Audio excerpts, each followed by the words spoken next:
So in this next video, I am going to show you free transform in a more advanced manner.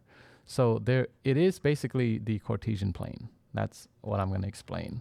I'm going to try to. All right.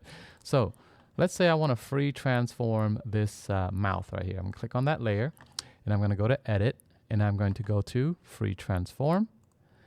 And then look, I have these options right here. Okay.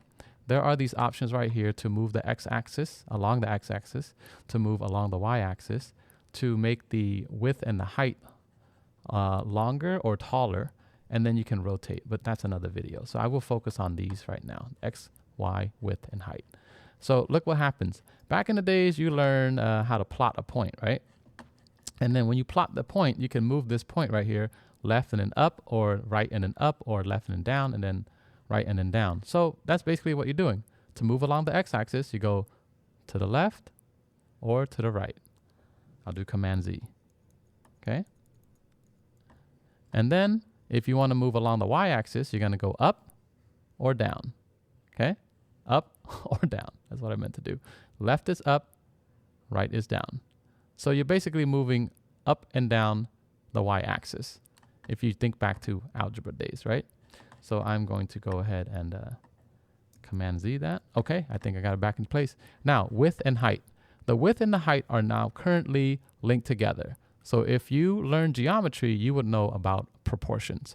This is going to maintain the proportion, the size to look similar. The shape's going to look similar, but the size is going to be different. So look, see, the proportion is maintained. Okay, but look what happens when I unlink these two. I'm going to unlink the width and the height. So when I unlink the width and the height, the width is going to go wider or more narrow. Okay. Or in the height, the mouth can be a bit taller or shorter. All right. Think of it that way. Okay. It goes up and down. All right. So I'm going to move this back into the middle. It's like bothering me. But that is basically more, again, click on this layer, go to edit, go to free transform, and then you'll be able to manipulate these things right here to resize, reposition, whatever it is, whatever layer you're working with.